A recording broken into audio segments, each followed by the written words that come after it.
मिंटू के पास गया होगा, उसको धमकाया होगा कि हाँ छेड़छाड़ क्यों करता है, तो हो सकता है कि मिंटू भी मारा हो या कुछ भी हो सकता है। इस पर तो हम कुछ नहीं कह सकते हैं। या इन लोगों का, पंकज के परिवार का आरोप है कि लड़की के परिवार ने मारा है। ये पापी दुनिया में अपना भाई ही भाई है, ये दूसरे के भाई पर क्या भरोसा करे। गांव में जब वो भाई होते हुए भाई के नाम पर कलंक है कि एक गांव की बहन के ऊपर गलत हरकत किया, हाथ पकड़ा और सीने पर हाथ रखा, तो वो तो बहुत ही गंदा है। वैसे इंसान को बीच सड़क पर खड़ा करके गोली मार देनी चाहिए। पिताजी का एक ही बेटा था, उसको मार दिया। उस पुलिस प्रशासन को शर्म आनी चाहिए कि कोई लाश रहता है और उस जगह खाता है। अरे उसको दलिद्री आ गया था, वो दलिद्दर था, उसको ज़्यादा भूख था। भैंस था, बैल था, गधा था, क्योंकि भैंस और गधे को तो फर्क नहीं पड़ता है। हाँ, तो वो जो बता रही है उसे तो यही लगता है कि या तो हो सकता है कि पंकज मिंटू के पास गया होगा, उसको धमकाया होगा कि हाँ छेड़छाड़ क्यों करता है, तो हो सकता है कि मिंटू भी मारा हो या कुछ भी हो सकता है। इस पर तो हम कुछ नहीं कह सकते हैं।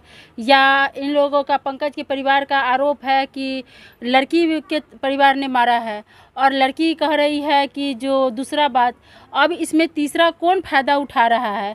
इस पर तो सिर्फ हम प्रशासन से भी कहेंगे कि एसपी साहब और यहाँ के प्रशासन जो यहाँ पर दोषी है उसको सज़ा दे और जो निर्दोष है उसको छोड़ दे। ये भी हो सकता है कि लड़की के घर वाले निर्दोष हो, ये भी हो सकता है कि दोषी हो।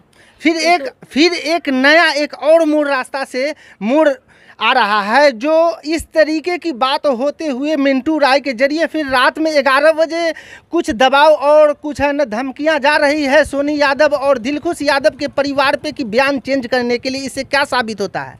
इससे तो यही साबित होता है कि इस हत्या में कहीं ना कहीं वो दोषी है।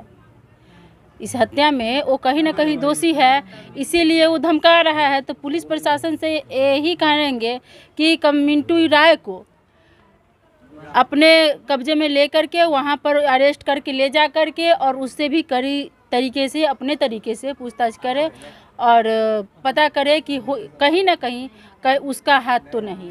और दिलखुश यादव का ये भी बयान आया है कि जो आपको मिंटू राय हैं वो हमारे भैया लगते हैं। क्या इस तरीके की भाई बहन का रिश्ता होते हुए इस तरीके की हरकत करने के बाद तब तो हर बहन का एक भाई के ऊपर से विश्वास खत्म हो जाएगा? नहीं, अब ये पापी दुनिया में अपना भाई ही भाई है, ये दूसरे के भाई पर क्या भरोसा करे। गांव में जब वो भाई होते हुए भाई के नाम पर कलंक है कि एक गांव की बहन के ऊपर गलत हरकत किया, हाथ पकड़ा और सीने पर हाथ रखा, तो वो तो बहुत ही गंदा है। वैसे इंसान को बीच सड़क पर खड़ा करके गोली मार देनी चाहिए और कुछ नहीं करना चाहिए। बस हम इतने कहेंगे कि जो भाई, चाचा, मामा, नाना कोई भी हो और अपने गांव की बहन बेटी के साथ गलत हरकत करता है, उसको बीच चौराहे पर खड़ा करके सबके सामने गोली मार देना चाहिए। चाहे गोली मारने वाले को फांसी क्यों ना हो, क्योंकि कानून का एक ही है कि कितना भी दोषी हो आप कानून के अपने हाथ में नहीं ले सकते हैं। लेकिन वैसा के मारने के लिए अगर एक आदमी अपने बलि भी चढ़ जाए तो बहुत बड़ी बात नहीं है। वैसे कमीनों को गोली मारने के सिवाय दूसरा कोई ऑप्शन नहीं है। जेल में रहेगा 2-4 साल रहेगा फिर निकल जाएगा, जेल में रहकर 2-4 साल जाएगा फिर निकल जाएगा, लेकिन फिर वही काम करेगा। इससे अच्छा है कि उसको मार दो, न धरती पर का बोझ एक कमेगा तो कम से कम भाई बहन के रिश्ते को तो शर्मसार नहीं करेगा ना। दिलखुश यादव का ये भी कहना है कि इतना ये आपको मिंटू राय के जरिए इस तरीके की छेड़खानी की गई, मगर अभी भी हम उसको भैया का रिश्ता रखते हैं और भैया कह करके बुलाते हैं। तो देखिए, ये लड़की है और ये अपना रिश्ता नहीं भूली है, क्योंकि लड़की जो होती है जो भाई बहन के रिश्ता को ज़्यादा मानती है, चाहे वो मुँह बोला भाई ही क्यों ना हो। लेकिन कुछ जो होते हैं ना, सो बहन तो कहते हैं लेकिन उसका नेचर हमेशा गंदा रहता है। ये हमने कई बार देखा है, कई जगह हुआ है कि बहन तो कहता है कि मेरी चचेरी बहन है, गांव की बहन है, लेकिन उसका हमेशा गलत नेचर ही रहता है। दूसरा बात, आपने बोला कि यहाँ की पुलिस प्रशासन और शासन, मगर पुलिस प्रशासन को यहाँ की खास के बिहार की खास के बिहार की पुलिस प्रशासन को दारू माफिया से टाइम ही नहीं मिल रहा है कि वो अपराधी को पकड़ पाए। सबसे बड़ी बात तो ये है कि पुलिस जिस समय पंकज की लाश पुल पर लटकी हुई थी, सुनने में आया है कि उस समय वो जूस, शरबत, कोल्ड ड्रिंक पी रहे थे। उसको शर्म आनी चाहिए कि किसी का बेटा झूल रहा है फांसी पर, किसी का भाई है, उसको शर्म आनी चाहिए कि मैं एक बार पेट में नहीं खाऊंगा पीऊंगा तो मैं मर नहीं जाऊंगा। किसी का बेटा, कोई अब किसी की बहन जो बिना भाई की हो गई, कोई पिता जिसको लोग गांव घर में निपुत्र कहते। हमारे समाज में बेटी कितना हो उसका मायने नहीं है, लेकिन बेटा नहीं हो तो उसको लोग निपुत्र कहते हैं। एक पिता जिसका एक ही बेटा था उसको मार दिया। उस पुलिस प्रशासन को शर्म आनी चाहिए कि कोई लाश रहता है और उस जगह खाता है। अरे उसको दलिद्री आ गया था, वो दलिद्दर था, उसको ज़्यादा भूख था। भैंस था, बैल था, गधा था, क्योंकि भैंस और गधे को तो फर्क नहीं पड़ता है कि जो लाश है मरा पड़ा है वो तो सिर्फ भोजन करता है।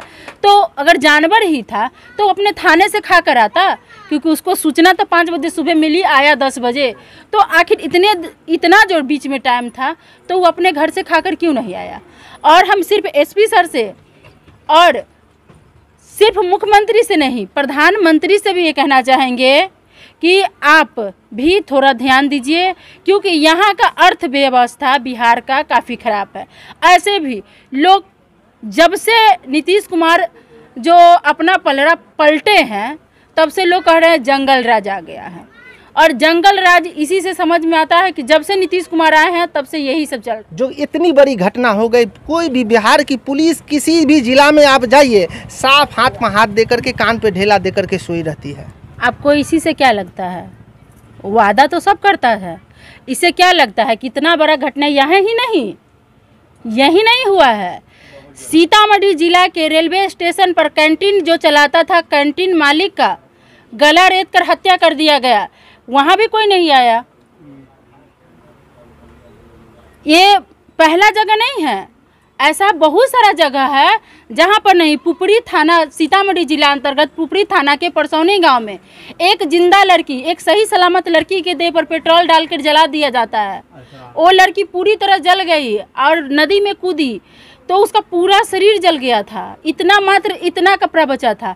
और उस लड़की के यहाँ आज तक एक मुखिया नहीं गया है, तो क्या कह सकते हैं? यहाँ भी एक मुखिया नहीं आया और 5 किलोमीटर की दूरी पे पुलिस प्रशासन खानपुर थाना पड़ता है, यहाँ भी नहीं आया मैडम। और उसके बाद मुखिया और यहाँ के जिला परिषद या कोई भी समिति यहाँ उपस्थित उस दिन हुए जिस दिन पप्पू यादव जी सिर्फ वो अपना प्रचार और फोटो खिंचवाने के लिए यहाँ हाजिर हुए। हम बस एक ही चीज लास्ट में कहना चाहेंगे, जो मुखिया या कोई भी नेता हो, चाहे वो विधायक बनने के लिए आए, मंत्री बनने के लिए वोट मांगने आए, उसको जूता चप्पल से स्वागत करे और एक भी इंसान वोट गिराने नहीं जाए।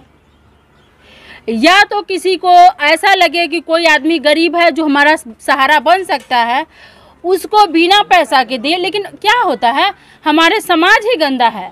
हम 2,000 रुपया हमको कोई नेता दे देता है तो उसके लिए हम किसी पापी को जिता देते हैं, और उसके बाद यही होता है, हम मरते रहे और वो अपने घर में सोया रहेगा, ना हमको देखेगा, ना आपको देखेगा, ना उसको देखेगा। तो सरासर गलती हमारी और समाज की है, ये नेता की गलती नहीं है। वो तो देखता है कि अरे हमको तो पैसा लिया तो वोट दिया, हम तो ऐसे नहीं जीते हैं, हम क्यों जाए देखने।